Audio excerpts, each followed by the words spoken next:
Don Rito yang telah ditetapkan sebagai tersangka dalam 3 perkara dugaan korupsi dan tindak pidana pencucian uang masih menjalani masa penahanan di rumah tahanan Polda Metro Jaya sejak 10 Juli 2026.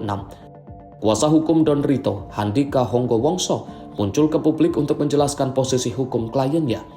Namun saat mendatangi rumah tahanan pada Selasa siang, ia tidak dapat bertemu dengan Don Rito karena menunggu koordinasi dengan penyidik yang menangani perkara.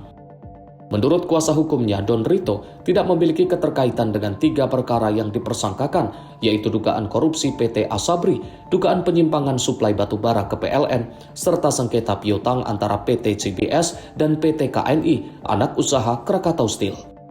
Pihaknya tidak membantah jika uang yang disita dari Cafe The Clan dan Coin Money Changer merupakan milik dari kliennya.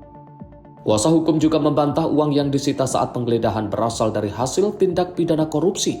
Menurutnya, dana tersebut merupakan hasil kerjasama dengan seorang pengusaha untuk pembangunan dermaga di Kalimantan Timur. Namun demikian, pihaknya tidak berani menyebutkan siapa sosok pengusaha tersebut. Kami coba konstruksikan apakah uang yang ditemukan di Cafe The Clan, kemudian di rumah dan di tempat money changer, itu apakah ada relevansi dengan perkara yang disangkakan.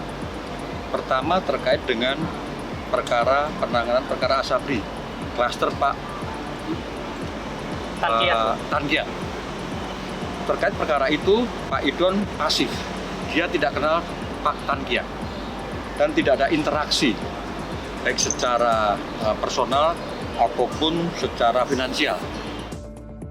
Sebelumnya, Korps Pemberantasan Tindak Pidana Korupsi Polri menyatakan penanganan 3 perkara dugaan korupsi dan tindak pidana pencucian uang yang menjerat 2 tersangka berinisial DR dan FA resmi dilimpahkan ke Kejaksaan Agung. Pelimpahan dilakukan berdasarkan kesepakatan antara Polri dan Kejaksaan Agung untuk mengoptimalkan penanganan perkara. Selama proses penyidikan, Polri telah memeriksa 15 saksi dan 2 orang ahli, serta melakukan penggeledahan di sejumlah lokasi yang berkaitan dengan penyidikan. Dari Jakarta, jurnalis Info TV melaporkan.